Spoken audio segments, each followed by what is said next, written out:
여호와께서 그가 보려고 돌이켜 오는 것을 보신지라. 하나님이 떨기나무 가운데서 그를 불러 이르시되 모세야 모세야 하시매 그가 이르되 내가 여기 있나이다. 하나님이 이르시되 이리로 가까이 오지 말라. 내가 선 곳은 거룩한 땅이니 내 발에서 신을 벗으라. 아멘. 2026년 1월의 마지막 주간입니다. 우리가 한번 서로 축복합시다. 주님의 인자하심과 진실하심이 당신에게 있습니다. 주님의 인자하심과 진실하심이 당신에게 있습니다. 아멘. 우리가 지난번에 이게 히브리어로 배웠는데 우리가 다 까먹을 줄 믿습니다. 우리 계속해서 배워야 됩니다. 그래서 이 시간 한번 히브리어로 한번 이렇게 한번 해봅시다. 예히 임카 헤세드 베메트 메아도나이. 예히 임카, 여자분한테는 임마크입니다. 임마크. 남자분한테 임묵하고 예히 임카 임마크 헤세드 베메트 메아도나이. 아멘. 메아도나이는 아도나이로부터 주님으로부터 헤세드와 베에메트, 베는 그리고 에메트가 진리입니다. 인자와 진리가 임묵하 당신에게 예히 있을 것입니다. 아멘. 아멘. 시편 36편에는 하나님의 얼굴을 구하는 그 다윗의 기도가 있습니다. 시편 36편. 여호와의 인자하심과 여호와의 진실하심이 공중에 사무쳤다는 그런 표현이 나옵니다.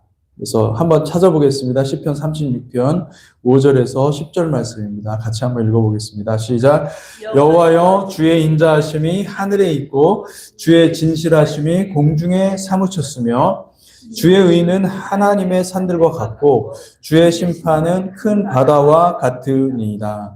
여호와여 주는 사람과 짐승을 구하여 주시나이다. 하나님이여 주의 인자하심이 어찌 그리 보배로우신지요. 사람들이 주의 날개 그늘 아래에 피하나이다. 그들이 주의 집에 있는 살진 것으로 풍족할 것이라. 주께서 주의 복락의 강물을 마시게 하시리이다. 진실로 생명의 원천이 주께 있사오니 주의 빛 안에서 우리가 빛을 보리이다. 주를 아는 자들에게 주의 인자하심을 계속 베푸시며 마음이 정직한 자에게 주의 공의를 베푸소서. 아멘. 놀라운 표현이 아닐 수 없습니다. 다윗이 보니까 여호와의 인자하심과 주의 진실하심이 하늘에 사무쳤다고 합니다. 공중에 사무쳤다고 합니다. 그의 가슴에 하나님을 향한 그 사모하는 마음, 하나님의 얼굴을 바라보는 그런 마음이 가득했던 것이죠. 여러분, 저와 여러분의 삶 가운데 항상 주님의 얼굴을 구하는 거룩한 삶이 되시기를 축복합니다. 아멘. 그래서 우리는 날마다 아침에 일어나서 그리고 또 식사할 때 또 언제나 주님의 얼굴을 먼저 뵙는 거룩한 백성들이 되시기를 축복합니다. 다윗은 굉장히 하나님을 추구했습니다. 그래서 하나님을 바라보기를 원했습니다. 하나님의 어떤 분인지를 알기를 원했고 그가 넘어질 때도 있었죠. 그리고 또 밧세바를 범했을 때는 그의 인생에서 가장 하나님 앞에 치명적인 범죄를 행했습니다. 근데 그럼에도 불구하고 하나님께서 그를 붙잡아 쓰셨습니다. 끝까지 하나님의 긍휼하심과 하나님의 인애하심, 인자하심과 그의 진실하심을 믿었기 때문에. 할렐루야. 여러분, 우리가 우리 힘으로 살아가는 것 같지만은 그렇지 않습니다. 하나님이 붙잡아 주셔야 돼요. 하나님의 사랑이 저와 여러분들을 붙잡아 줘야 되는 줄 믿습니다. 아멘. 그래서 인자와 진실하심이 여러분의 삶 가운데 항상 있기를 축복합니다. 아멘. 이번 주간에는 토라 포션 보입니다. 보는 오다 이런 뜻이죠. 가다 이런 뜻입니다. 출애굽기 10장 1절에서 13장 16절까지의 본문을 다루고 있습니다. 여호와께서 이스라엘을 구원하기 위해서 애굽에 엄청난 재앙을 쏟아붓는데 여호와께서 전쟁에 친히 전쟁에 능한 하나님이심을 증명하는 그 순간이죠. 그래서 하나님께서 애굽에 이 메뚜기 떼와 흑암을 풀어놓으십니다. 이게 지금 마지막 때에도 메뚜기 떼 나옵니다. 그게 황충이라고 나오죠. 황충이 나오고 그리고 또 흑암도 나옵니다. 이 황충과 흑암은 그냥 어떤 그 메뚜기 떼, 이 자연적인 어떤 재해를 말하는 것이 아니라 사실은 이 황충은 싹 다 쓸어버리는 짐승입니다. 그래서 그 한번 메뚜기 떼가 지나가잖아요. 그러면은 살아있는 것은 아무것도 없어요. 그냥 다 앙상한 가지만 남고 싹 쓸어버립니다. 그리고 이 흑암이라는 것도 여러분 이게 어떤 계기일식이나 이런 자연현상을 말하는 게 아니에요. 이 흑암은 그들이 눈을 뜨고 있는데도 보고 앞을 못 보는 것입니다. 이게 영적인 흑암이에요. 영적인 거예요. 슈퍼내추럴한 흑암이 임하는 것이죠. 근데 마지막 때도 이와 같을 것입니다. 근데 이 마지막 때 흑암은 여러분 믿는 사람, 하나님의 말씀이 가슴에 새겨진 사람들은 그 재앙이 임하지 않습니다. 여러분 그것을 기억하시기 바랍니다. 할렐루야. 우리는 빛 가운데 거할 수 있기 때문입니다. 그러므로 지금부터 우리는 예수 그리스도의 빛 가운데 거하는 삶을 사시기를 축복합니다. 요한일서 1장 5절에서 7절 말씀입니다. 요한일서 1장 5절에서 7절 같이 한번 읽어볼까요? 시작. 우리가 그에게서 듣고 너희에게 전하는 소식은 이것이니 곧 하나님은 빛이시라. 그에게는 어둠이 조금도 없으시다는 것이니라. 만일 우리가 하나님과 사귐이 있다 하고 어둠에 행하면 거짓말을 하고 진리를 행하지 아니함이거니와 그가 빛 가운데 계신 것 같이 우리도 빛 가운데 행하면 우리가 서로 사귐이 있고 그 아들 예수의 피가 우리를 모든 죄에서 깨끗하게 하실 것이요. 아멘. 여러분 주님의 빛 가운데 나아가려면 반드시 회개라는 문을 통과해야 되는 줄 믿으시기 바랍니다. 회개라는 문을 두들겨서 그 회개의 문을 열고 그 빛의 세계로 들어가는 것이지 우리가 그 빛의 세계에 어떤 말씀을 한번 들었다고 해서 그 빛의 세계에 들어가는 게 아니라는 거예요. 여러분 빛으로 나아가려면 반드시 회개라는 그 관문을 통과하는 저와 여러분들이 되시기를 축복합니다. 요한일서 1장 5절에서 10절인데 제가 이 8절부터 같이 한번 읽어보겠습니다. 시작. 8절부터 시작. 만일 우리가 죄가 없다고 말하면 스스로 속이고 또 진리가 우리 속에 있지 아니할 것이요. 만일 우리가 우리 죄를 자백하면 그는 미쁘시고 의로우사 우리 죄를 사하시며 우리를 모든 불의에서 깨끗하게 하실 것이요. 만일 우리가 범죄하지 아니했다 하면 하나님을 거짓말하는 이로 만드시는 것이니 또한 그의 말씀이 우리 속에 있지 아니하니라. 아멘. 하나님은 빛이십니다. 그런데 그 하나님의 빛은 우리 내면을 비추고 있지요. 그래서 그 빛을 깨달으시기를 축복합니다. 우리의 심령에 참 자유와 기쁨과 평강을 주는 그 빛을 사랑하시기를 축복합니다. 하나님의 빛으로 나아가려면 우리의 죄를 주님 앞에 낱낱이 고해야 됩니다. 우리가 성찬식을 하는 것은 바로 그 자리에 참 빛이신 예수께서 임하심을 믿고 하는 것이죠. 우리의 죄를 주님 앞에 고하시기를 축복합니다. 그리고 찾아가십시오.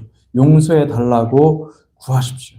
내가 잘못 생각하고 내가 잘못 말했다고 자백하면 그 자백을 받은 사람이 천국문 앞에서 여러분을 변호하는 증인이 될 것입니다. 그러니 여러분 이 땅에서 우리가 살아가는 이유는 이 땅에서 우리가 실수도 할 수 있고 잘못을 범할 수도 있죠. 그렇지만은 하나님의 은혜를 깨닫고 우리가 그것을 다 고백하는 것입니다. 할렐루야. 아멘. 그 기회를 주시는 하나님의 은혜를 생각하시기를 바랍니다. 아멘. 그래서 여러분 그 기회를 선용하십시오. 네. 그 축복된 기회예요. 여러분, 우리가 말해라도 모든 면에서 그것을 해결할 수 있는, 하나님 앞에서 해결할 수 있는 너무나 좋은 기회를 받았다는 것으로 인해서 감사하시기를 축복합니다. 아멘. 오늘 읽은 말씀 한 번 더 읽어보겠습니다. 하나님을 전심으로 또 찾고 또 찾아야 되는 이유가 있습니다. 출애굽기 3장 4절에서 5절 말씀입니다. 출애굽기 3장 4절에서 5절 말씀 같이 한번 읽어볼까요? 시작. 여호와께서 그가 보려고 돌이켜 오는 것을 보신지라 하나님이 떨기나무 가운데서 그를 불러 이르시되 모세야 모세야 하시매 그가 이르되 내가 여기 있나이다. 하나님이 이르시되 이리로 가까이 오지 말라. 네가 선 곳은 거룩한 땅이니 네 발에서 신을 벗으라. 아멘. 모세는 광야 깊은 곳에서 여호와 하나님을 처음으로 대면하게 됩니다. 여러분, 저는 저와 여러분이 모세와 같이 하나님을 대면하는 놀라운 은혜의 시간이 있기를 축복합니다. 하나님을 알아가는 과정은 전적인 하나님의 은혜가 없이는 설명이 불가능합니다. 그러나 한 가지 우리가 분명한 것은 하나님도 우리가 전심으로 하나님을 찾는 자들에게 하나님이 오시는 것이지. 여러분, 이것만을 믿으시면 되겠습니다. 내가 하나님을 찾고자 하는 것은요, 나의 마음이 아니에요. 하나님이 그런 마음을 주셨다고 믿으시기 바랍니다. 그러니까 내가 그렇게 하나님을 찾고자 하는 그런 마음들이 생긴다는 것은요, 기적 같은 일입니다. 놀라운 일이에요. 여러분, 찾고 또 찾으시기를 축복합니다. 목마른 사슴이 시냇물을 찾는 것 같이 주님을 찾고 또 찾으면 하나님이 우리 가운데 찾아오시는 것입니다. 할렐루야. 믿으시기 바랍니다. 시편 42편 1절에서 3절 말씀입니다. 같이 읽어보겠습니다. 시작. 하나님이여 사슴이 시냇물을 찾기에 갈급함같이 내 영혼이 주를 찾기에 갈급하니이다. 내 영혼이 하나님 곧 살아계시는 하나님을 갈망하나니 내가 어느 때에 나아가서 하나님의 얼굴을 배울까? 사람들이 종일 내게 하는 말이 내 하나님이 어디 있느냐 하오니 내 눈물이 주야로 내 음식이 되었도다. 아멘. 여러분, 진정한 믿음은 광야에서 만들어지는 것입니다.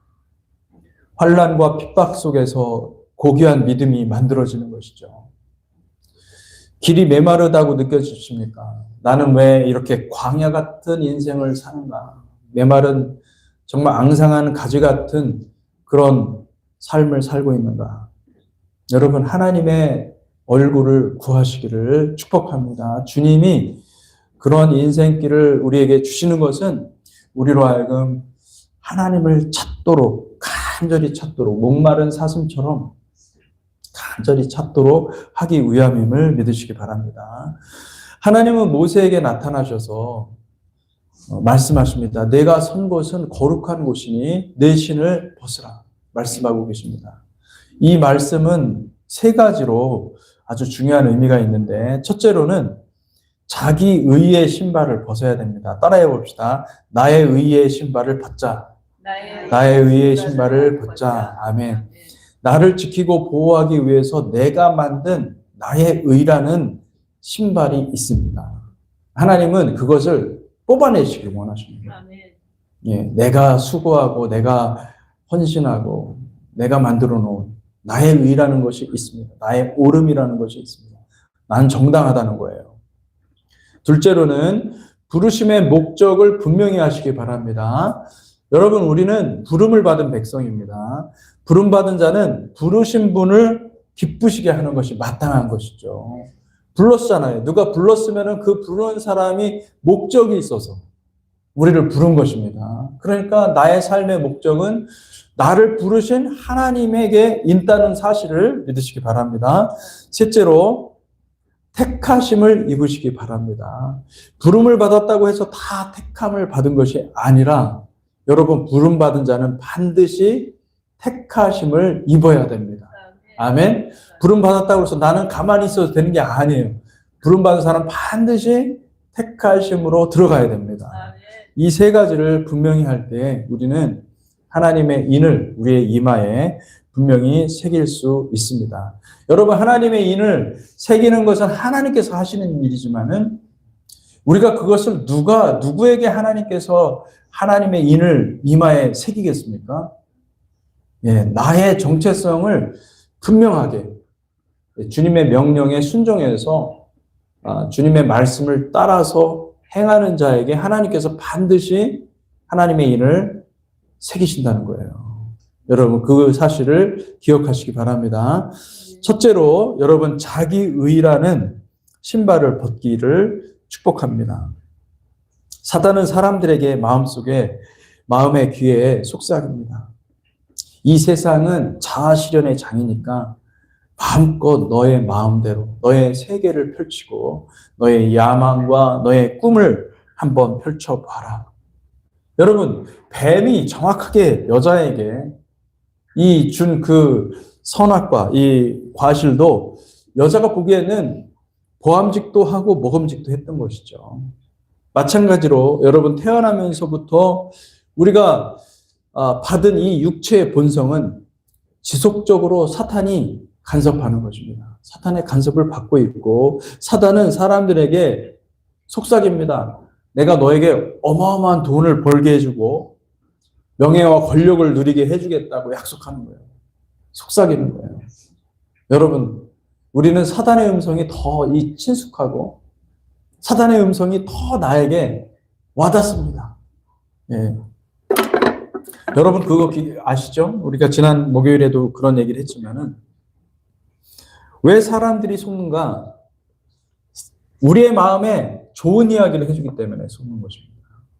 달콤한 얘기를 해주기 때문에 속는 것입니다. 사단은 여러분 정말 꿀을 발라가지고 사탕도 단데 사탕에다가 꿀을 더 발라가지고 우리에게 넣어주는 거예요. 여러분, 사단의 유혹에 넘어가지 마시기를 축복합니다. 아멘. 모세도 그랬습니다. 모세가 어릴 적에 그 친모로부터 아담의 이야기, 아브라함의 이야기를 듣고 자랐습니다. 여호와 하나님을 모르는 것이 아니었어요. 그러나 그는 하나님을 듣고 믿었지만은 하나님을 직접 대면하지는 못했습니다. 그러므로 그는 세상 모든 사람들과 같이 자기 의의 신발을 신고 명예와 권력을 추구하는 사람이 되어가고 있었던 것입니다. 여러분, 하나님을 정말 만나면요, 나의 명예와 나의 어떤 권력이 아무런 의미가 없다는 것을 알게 됩니다. 그리고 그것을 추구했던 것이 그것 자체가 죄라는 것을 깨닫게 되는 것이죠. 할렐루야. 그러니까 신발을 벗게 됩니다. 벗을 수밖에 없어요. 근데 하나님을 만나긴 만났는데 덜 만난 분들이 계세요. 제대로 만나야 되는데 덜 만난 분들은 다시 또 그 신발을 주섬주섬 신고 터벅터벅 또 산을 내려가는 거예요. 여호와의 산에서 내려가서 이 세상으로 가는 것입니다. 안타까운 거죠.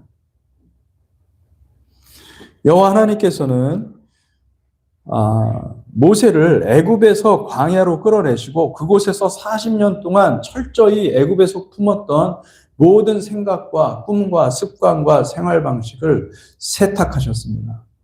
세상의 성공에 굶주렸던 그 모세를 세상에 대해서 완전한 바보가 되게 하신 것입니다. 사랑하는 성도 여러분, 세상에 대해서 바보가 되시기를 주님의 이름으로 축복합니다. 아멘. 하나님에게 생명은 여러분 세상에게는요, 세상의 관점에서 볼 때는 정말 바보 같고 지혜롭지 않아 보입니다. 그러나 하나님의 마음과 생각은 세상의 지혜로는 따라갈 수 없고 세상에 대해서 죽고 하나님에 대해서 사는 저와 여러분들이 되시기를 주님의 이름으로 축원합니다. 로마서 8장 7절에서 8절 말씀입니다. 한번 읽어볼까요? 시작. 육신의 생각은 하나님의 원수가 되나니 이는 하나님의 법에 굴복하지 아니할 뿐 아니라 할 수도 없습니다. 육신에 있는 자들은 하나님을 기쁘시게 할 수 없느니라. 하나님이 왜 기뻐하지 않느냐면은 내 마음에 내 중심이 여전히 육신에 거하기 때문에, 육신의 본성을 따라서 행하기 때문에 하나님 기뻐하지 않는 거예요. 하나님이 기뻐하는 것은 무엇이냐면 육신을 죽이는 것입니다. 내 육체를 죽이는 것을 말하는 게 아니에요. 내 육체가 가지고 있는 본성이라는 것이 있는 거예요. 이 땅에 태어나면서 하나님이 우리에게 주신 본성이 아니라 그 본성은 타락한 본성. 내가 아담과 하와로부터 물려받은 그 타락한 본성을 가지고 있다는 거예요. 그것은 결국은 자기 이름을 높이는 것이고 나의 의의를 세우는 삶을 사는 것입니다. 애굽의 모세는 자기 이름을 높이고 자기 의의를 세우는 삶을 살았었습니다. 미디안 광야로 들어온 모세는 철저히 아무것도 아닌 사람이 되었습니다. 그는 그저 하루하루 살아가는 하루살이 같은 인생을 살았습니다. 그의 눈빛은 공허해졌습니다. 삶의 목적을 잃었기 때문입니다. 모세는 자신이 사는 것은 그냥 목숨이 붙어 있어서 살 뿐이라고 생각했을 것입니다. 여러분, 주님은 어떠셨을까요? 하나님은 모세를 미디안 광야로 초청해서 미디안 광야에서 완전히 세탁하고 계시거든요. 근데 주님은 과연 어떤 마음으로 이 모세를 바라보고 있었을까? 한번 생각해 보셨습니까? 주님도 여호와께서도 40년을 기다리신 겁니다. 광야에서 그 애굽에서 먹었던 모든 애굽 물이 다 빠지도록, 이 세상 물이 다 빠지도록 주님도 기다리신 거예요. 그리고 가장 정확한 때에 하나님께서 모세에게 나타나신 것입니다. 모세도 40년 걸렸는데 여러분, 어떤 사람은 평생 걸리는 것이죠. 평생 걸려도 안 빠집니다. 여러분, 부지런히 세탁하셔야 됩니다. 할렐루야. 완전히 세탁하시기를 축복합니다. 사랑하는 성도 여러분, 주님은 자애로우신 분이기 때문에 내가 나의 의의를 세우려고 내가 나의 의의를 고집하는 자들에게 주님은 뭐라고 하시냐면은, 그래, 네 생각과 네 뜻대로 해봐. 여러분, 반대로 주님은 자애로우신 분이시기 때문에 만약에 우리가 주님 앞에 나아갈 때, 주님, 나는 완전한 실패자입니다. 내게 남은 것은 아무것도 없습니다. 그냥 주님의 처분만 기다리겠습니다. 이렇게 낮아진 상태로 주님 앞에 나아가면요, 주님은 은혜와 자비를 믿고 나아가는 자에게 부르심을 주시고 사명을 주시고, 할렐루야, 하나님의 종이라고 하시는 것을 믿으시기 바랍니다. 그러니까 무엇이 지혜입니까, 여러분? 참 지혜는 나를 주장하지 않는 거예요. 나의 의의를 벗어버리는 것이 지혜입니다. 나의 의의를 주장하면 하나님의 뜻을 알 수가 없고, 나의 소원과 나의 꿈, 나의 모든 것을 주님 앞에서 다 내려놓으시기를 축복합니다. 아멘. 나의 실패, 내 자아의 죽음이 없이는 십자가의 주님을 만나기 어렵습니다. 사랑하는 성도 여러분, 주님을 만나기 위해서 나의 자아의 신발을 벗으시기를 축원합니다. 아멘. 둘째로, 신발을 벗는 것의 두 번째 의미는 여러분, 우리를 부르신 하나님의 뜻을 깨닫는 것입니다. 신약 성경에 보면은 교회라는 단어의 헬라어가 이 에클레시아라는 단어를 사용하는 것을 볼 수가 있습니다. 이 에클레시아라는 뜻은 부름을 받고 나온 사람들입니다. 그러니까 어떤 분이 불러서 나온 거예요. 바깥에 나온 거예요. 교회는 어떤 사람들이 모여 있습니까? 부름을 받은 사람들의 모임입니다. 여러분이 이 자리에 나온 것은, 물론 이 온라인으로 지금 예배 드리시는 분들도 계시지만은, 여러분, 물론 이 모든 분들은 사실 하나님께 예배를 드리러 온 것입니다. 그러나 그 이전에 먼저 하나님이 여러분들을 부르신 거예요. 여러분들을 불러서 내가 그 부름에 대한 응답으로서 나온 거예요. 할렐루야. 아멘. 날마다 하나님의 부르심을 받으시기를 축복합니다. 아멘. 그래서 여러분 정말로 이것을 깨달으셔야 돼요. 예. 우리 로아벌 집사님, 하나님이 부르셔서 이 자리에 오신 거예요. 아멘. 예. 이렇게 한번 인사합시다. 당신은 하나님께서 부르셔서 이 자리에 오셨습니다. 당신은 하나님께서 부르셔서 이 자리에 오셨습니다. 아멘. 아멘. 네. 근데 이 자리에 온 것도 중요하지만은 그 부르심을 깨닫는 사람은 굉장히 중요한 거예요. 할렐루야. 하나님이 부르셨는데 왜 불렀나? 하나님 나를 불렀는데 왜 부르셨어요? 부르심의 뜻이 무엇입니까? 무엇 때문에 나를 불렀습니까? 할렐루야. 여러분 하나님께 물어보셨습니까? 아니 나를 구원하신다고 나를 교회 가운데 초청했는데 하나님은 나를 왜 부르셨습니까? 내가 뭐 가치가 있는 존재입니까? 내가 무엇 때문에 무엇을 하면 하나님이 기뻐하시겠습니까? 여러분 하나님께 한번 물어보셨습니까? 물어보시기를 축복합니다. 내 인생의 목적이 주님에게 있어요. 아멘? 네, 내 인생의 목적이 나에게 있다고 한다면 나는 내 마음대로 살아가면 돼요. 근데 부름받은 사람의 인생의 목적은 누구에게 있습니까? 부른 사람에게 있는 것입니다. 네, 부른 사람이 우리에게 무엇인가를 말씀하기를 원하시는 거예요. 부름받은 사람들은 하나님의 음성에 민감합니다. 왜냐하면 하나님이 부르셨기 때문에 온 거예요. 네, 그 음성에 민감하게 듣고 그 음성을 따라가는 거룩한 백성들이 되시기를 축복합니다. 요한복음 6장 44절 말씀입니다. 요한복음 6장 44절 같이 한번 읽어보겠습니다. 시작. 나를 보내신 아버지께서 이끌지 아니하시면 아무도 내게 올 수 없으니 오는 그를 내가 마지막 날에 다시 살리리라. 아멘. 아멘. 요한복음 10장 2절에서 5절 말씀입니다. 같이 읽어볼까요? 시작. 문으로 들어가는 이는 양의 목자라. 문지기는 그를 위하여 문을 열고 양은 그의 음성을 듣나니 그가 자기 양의 이름을 각각 불러 인도하여 내느니라. 자기 양을 다 내놓은 후에 앞서가면 양들이 그의 음성을 아는 고로 따라오되 타인의 음성은 알지 못하는 고로 타인을 따르지 아니하고 도리어 도망하느니라. 아멘. 여러분 하나님의 음성을 듣는 백성들이 되시기를 축복합니다.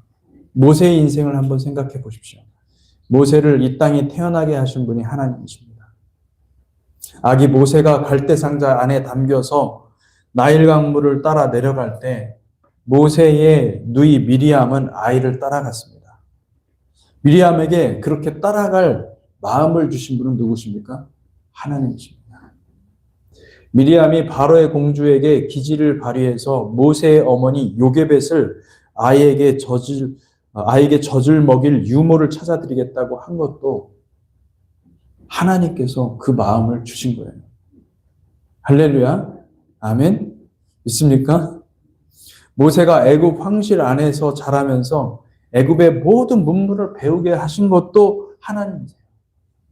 근데 이런 모든 것들이 하나님은요 합력하여서 선을 이루시듯이 우리는 모자이크를 여러분 모자이크 이렇게 붙이는 거 있지 않습니까? 그걸 뭐라고 그러는지 모르겠는데 일단 그 멋있는 그 그림인데 전부 다 조각난 그 모자이크를 다 붙이죠. 우리는 뭐 아무 생각 없이 이거 모양 맞춰가지고 딱 맞춥니다. 예. 그리고 딱 완성하고 보면은 위대한 그림이 나오는 것이죠. 우리 인생도 똑같습니다. 우리는 하나님의 음성을 잘 못 들어요. 그렇지만은 순간순간 하나님의 은혜를 믿고 살아가는 거예요. 하나님이 우리를 붙들고 우리를 지키시고 우리를 함께 하신다는 그것을 믿고 살아가는 것입니다. 아멘. 그러니까 이 모든 것들이 하나님의 은혜고 하나님의 인도하심입니다. 그리고 가장 중요한 것은 그를 광야 서편 깊은 곳으로 인도하시고 불타는 떨기나무 앞에서 하나님을 만나게 하십니다. 그게 하나님의 부르시고 하나님이 인도하시는 방법입니다. 사랑하는 성도 여러분, 하나님은 우리 모두를 불러 모으셔서 지금 이 자리 예배의 자리에 함께 주님을 찬송하고 주님의 음성을 들으려고 하는 것입니다. 여러분 하나님의 부르심이 있는 백성들이 되시기를 축복합니다. 아멘. 이 부르심을 귀하게 생각하십시오.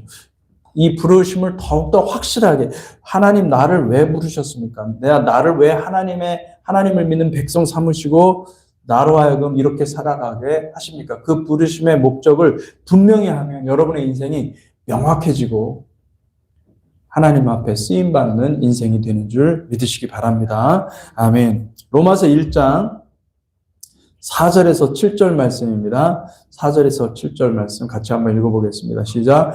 성결의 영으로는 죽은 자들 가운데서 부활하사 능력으로 하나님의 아들로 선포되셨으니 곧 우리 주 예수 그리스도시니라. 그로 말미암아 우리가 은혜와 사도의 직분을 받아 그의 이름을 위하여 모든 이방인 중에서 믿어 순종하게 하나니 너희도 그들 중에서 예수 그리스도의 것으로 부르심을 받은 자니라. 로마에서 하나님의 사랑하심을 받고 성도로 부르심을 받은 모든 자에게 하나님 우리 아버지와 주 예수 그리스도로부터 은혜와 평강이 있기를 원하노라. 아멘. 아멘. 부르심을 받은 자니라. 6절에 뭐라고 그러죠? 너희도 그들 중에서 예수 그리스도의 것으로, 예수 그리스도께 속한 자로서 부르심을 받은 자니라. 여러분, 예수 그리스도의 소유로 부르심을 받은 자들이에요. 그 얘기는 무엇이냐면은 여러분의 인생은 순종입니다. 순종을 추구하는 인생입니다. 하나님의 말씀에 순종하는 자가 누굽니까? 예수 그리스도였어요. 예수 그리스도가 아버지께 절대 복종했고 절대 순종했고 아버지의 마음을 알았어요. 여러분, 예수를 믿는 사람은 누굽니까? 순종하는 사람이에요. 부르심을 입은 자들은 어떻게 순종합니까? 아버지의 음성에 순종하는 자들이에요. 하나님의 마음에, 하나님의 말씀에 막 가슴이 동해서 그 말씀을 따라서 살아가는 자들 누굽니까? 그 사람들이 부르심을 입은 자들이고 그 부르심에 합당한 열매를 내는 백성들이 되라는 거예요. 할렐루야. 아멘. 여러분은 누구의 부르심을 받고 있습니까? 여러분의 인생길에 운전대를 거머쥐신 분이 예수 그리스도 한 분이십니까? 여러분 순종을 배우시기를 축복합니다. 히브리서 5장 7절에서 9절 말씀입니다. 히브리서 5장 7절에서 9절 시작. 그는 육체에 계실 때에 자기를 죽음에서 능히 구원하시기에게 심한 통곡과 눈물로 간구와 소원을 올렸고 그의 경건하심으로 말미암아 들으심을 얻었느니라. 그가 아들이시면서 받으신 고난으로 순종함을 배워서 온전하게 되셨은즉 자기에게 순종하는 모든 자에게 영원한 구원의 근원이 되시고. 아멘. 주님은 순종 그 자체셨어요. 그런데 이 땅에 오셔서 내려오심으로써 그가 받은 모든 고난은 십자가 고난까지 모든 고난은 한 가지였습니다. 순종입니다. 아, 순종을 내가 입는 것이 이런 것이구나 라는 것을 주님도 메시아이신 주님도 배웠다 그렇게 얘기를 하는 거예요. 여러분 우리에게 인생이 이렇게 놓여 있는 것은 한 가지를 배우는 것입니다. 순종을 배우면 되는 것입니다. 할렐루야. 여호와의 마음에 합한 그 순종을 배우시기를 축복합니다. 아멘. 우리 예람이랑 이제 제가 유지에 이렇게 다니면서 그런 얘기들을 많이 하거든요. 근데 제가 그런 얘기를 했습니다. 순종도 여러 가지가 있다. 정말 그 순종의 그 차원이 있다. 100% 순종을 할 수 있도록 해라. 그런 얘기를 많이 나누거든요. 우리의 인생에 가장 배워야 하는 한 가지가 있다고 한다면 너는 순종만 배우면 돼. 요셉의 인생을 보고 아브라함과 이삭의 인생을 봐라. 그게 순종이다. 순종. 왜 부모를 공경하라고 하시고 그걸 가장 첫 계명으로 얘기를 했겠냐. 그거는 우리 주님이 아들이셨기 때문에 아들로서 순종을 보이셨기 때문에 그런 거야. 그러면서 그런 얘기들을 하는데, 예, 아주 처음 들어본 얘기죠. 예람의 입장에서는 처음 들어본 얘기를 예, 하는 것입니다. 여러분 순종을 배우시기를 축복합니다. 마지막으로 여러분 택하심의 의복을 믿음으로 취하시기 바랍니다. 부르심의 뜻을 아는 자는 반드시 택함의 의복을 입으려고 합니다. 부르심이 있는 자는 반드시 순종을 배워서 주님과 연합하는 삶으로 나아가기 때문입니다. 그래서 성경은 부르심과 택하심을 함께 연결해서 말을 합니다. 베드로후서 1장 10절에서 11절 같이 읽어볼까요? 시작. 그러므로 형제들아 더욱 힘써 너희 부르심과 택하심을 굳게 하라. 너희가 이것을 행한즉 언제든지 실족하지 아니하리라. 이같이 하면 우리 주 곧 구주 예수 그리스도의 영원한 나라에 들어감을 넉넉히 너희에게 주시리라. 아멘. 계시록 17장 14절 말씀입니다. 같이 읽겠습니다. 시작. 그들이 어린 양과 더불어 싸우려고 어린 양은 만주의 주시요 만왕의 왕이심으로 그들을 이기실 터요 또 그와 함께 있는 자들 곧 부르심을 받고 택하심을 받은 진실한 자들도 이기리로다. 아멘. 우리 주님께서 이기신 것처럼 누가 이깁니까? 부르심을 받고 택하심을 받은 자들이 이긴다라고 말씀하고 있는 거예요. 그러니까 부르심을 받은 자들은 반드시 택하심까지 받아야 됩니다. 아멘? 이게 나아가야 돼요. 할렐루야. 부르심을 확실하게 붙잡으면요, 반드시 택하심을 받습니다. 그런데 부르심을 우리가 잊어버리고 하나님 나를 왜 부르셨는지 그걸 알지 못하고 깨닫지 못하고 그냥 살아가잖아요. 택하심을 입을 수가 없어요. 마태복음 22장 14절에 이런 말씀이 있습니다. 같이 읽어볼까요? 시작. 청함을 받은 자는 많되 택함을 입은 자는 적으니라. 아멘. 청함과 부르심은 같은 말이 아닙니다. 청함은 뭐냐면 누구든지 와라. 초청한 거예요. 초청장. 부르심은 뭐냐면요. 주님이 콕 찍어서 부르신 거예요. 그러니까 부르심 받은 사람들은 반드시 택함으로 나가야만 하는 것입니다. 그런데 안타깝게도 부르심을 받고 왔는데 많은 경우 많은 사람들이 그 부르심의 뜻을 놓칩니다. 그 목적이 나를 왜 부르셨는지 모르는 거예요. 그럼 어떻게 되는 거예요? 그러면 성경에 나와 있는 청함받은 사람밖에 안 되는 거예요. 여러분 초청장 받은 사람들은 많습니다. 그런데 부르심의 뜻을 알고 순종함으로 나아가는 자는 적다는 얘기를 하고 있어요. 여러분 부르심을 받고 택하심을 받는 거룩한 성도들이 되시기를 축복합니다. 아멘. 택하심을 받는다는 게 무슨 뜻인지를 여러분들이 아실 필요가 있습니다. 택함을 받는 것은 여러분 택함이라는 게 무엇입니까? 택함을 받는 것은 택함은 받을 자격이 갖춰진 자에게 주는 영적인 의복입니다. 그러니까 이것은 결과예요. 부르심에 대해서, 부르심의 목적에 대해서, 부르심의 뜻에 대해서 내가 명확히 알고 나를 하나님 부르신 목적이 무엇인지 알고 명확히 알아서 순종하다 보면 하나님이 마침내 택하십니다. 택함에 죄송합니다. 택하는 것은 누가 택합니까? 하나님이 택하는 거예요. 그러니까 하나님에게 택함의 그 권리가 있기 때문에 하나님에게 들어야 되거든요. 네. 그래서 굉장히 두렵고 떨림으로 우리는 그 구원을 이루어가는 삶으로 그 긴장감을 놓치지 않고 그렇게 계속해서 구원을 추구하는 삶을 살아가는 것이죠. 그게 택함 받은 사람의 특징입니다. 택함 받은 사람은 우리가 어떻게 아느냐? 항상 하나님께 매달려 있어요. 항상 어떤 상황이 와도 하나님께 매달려 있어요. 왜요? 나는 아무것도 아니라는 거 아는 거예요. 할렐루야. 여러분, 택함을 받으시기를 축복합니다. 그게 성도의 옳은 행실이에요. 요한계시록 19장 8절 말씀입니다. 시작.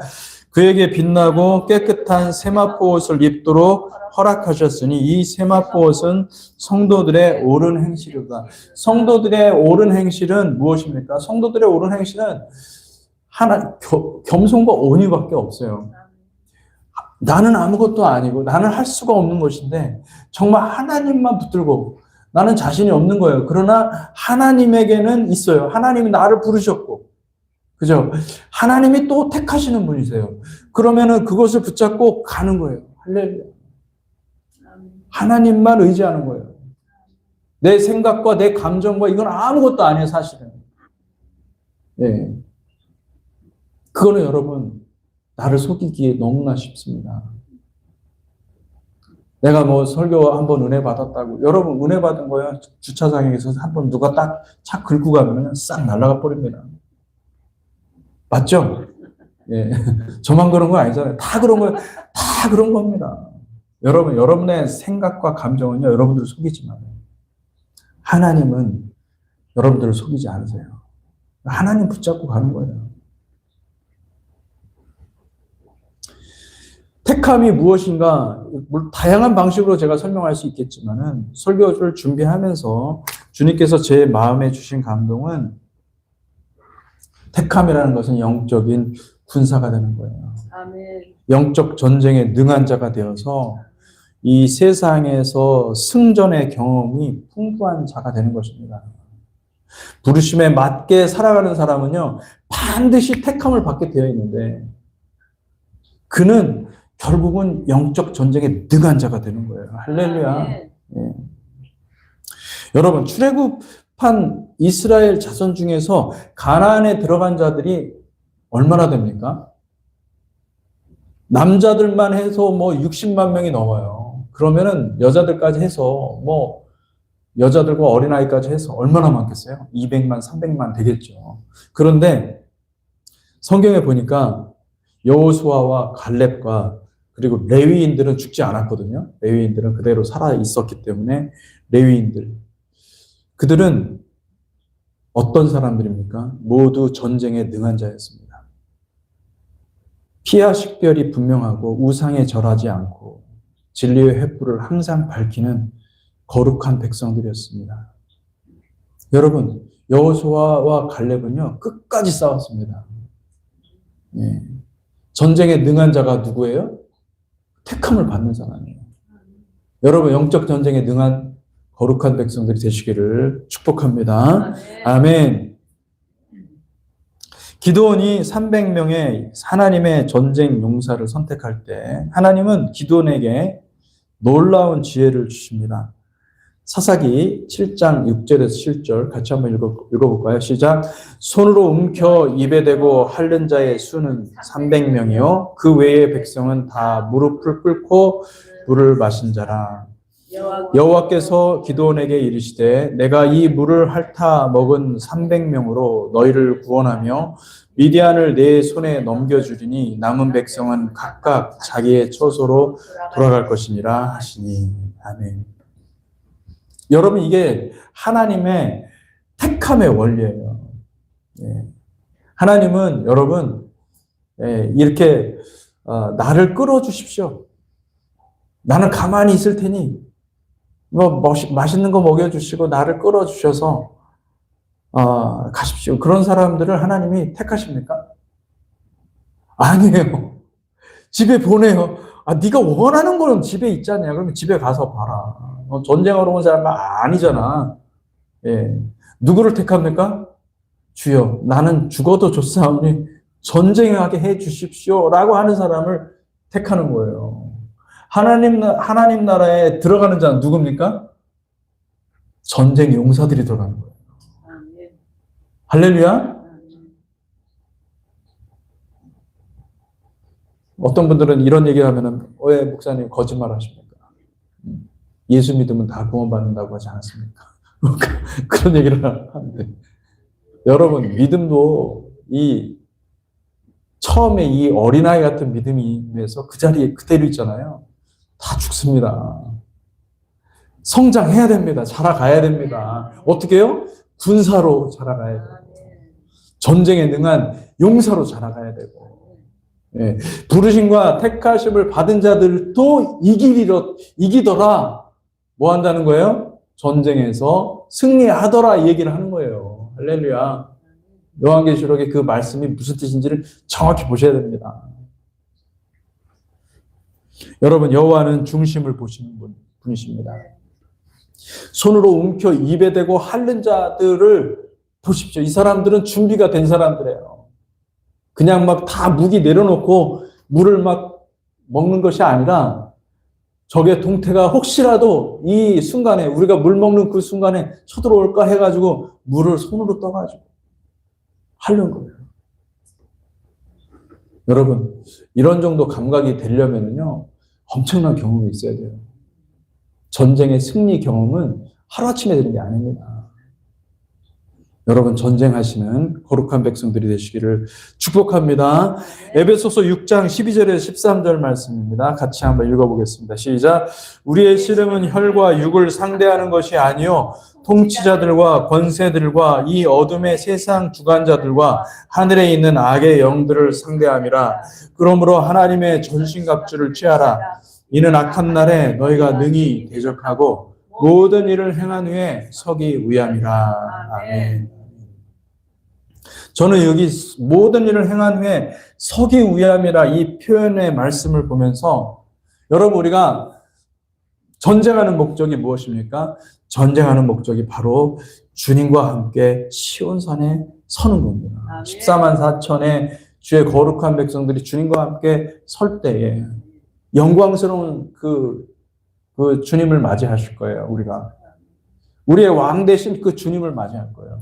주님은 우리의 왕이실 뿐만 아니라 모든 이김을 주시는, 모든 승리를 주시는 하나님이시니까 그분이 오실 때 그 자리에 서야 된다는 거예요. 할렐루야. 그 자리에 서는 백성들이 되시기를 축복합니다. 어떻게 해요? 우리의 매 순간순간 오는 영적 전쟁에서 여러분들 이겨야 됩니다. 영적 싸움에서 이기는 자가 되어야 됩니다. 아멘. 말씀을 맺겠습니다.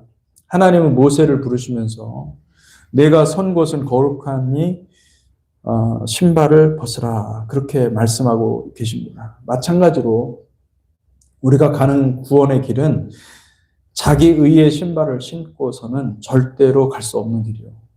오직 부르심을 받고 택함의 전신갑주를 착용하는 자들이 가는 길입니다. 여러분, 우리는 잘 가고 있습니까? 혹 여러분, 우리의 자아를 실현하기 위해서 신앙생활 하시는 분은 없으신가요? 나의 만족을 추구하는 신앙생활. 여러분, 거룩한 길로 들어설 수 없습니다. 거룩한 길은 먼저 나를 죽여야 됩니다. 내 자아가, 나의 의가 완전히 부서져서 주님이 쓰시기에 좋은 오직 순종밖에 없는 거룩한 백성들이 되시기를 축복합니다. 아멘. 그래서 우리가 이 구원의 길로 나아가야 됩니다. 완성해야 됩니다. 나의 의를 버리고 오직 예수 그리스도의 의의 옷을 입고 담대히 순종의 길로 나아가시는 복된 성도님들이 되시기를 축복합니다. 이사야 61장 10절 말씀입니다. 같이 한번 읽어볼까요? 시작. 내가 여호와로 말미암아 크게 기뻐하며 내 영혼이 나의 하나님으로 말미암아 즐거워하리니 이는 그가 구원의 옷을 내게 입히시며 공의의 겉옷을 내게 더하심이 신랑이 사모를 쓰며 신부가 자기 보석으로 단장감 갖게 하셨습니다. 아멘. 아멘. 같이 기도하겠습니다.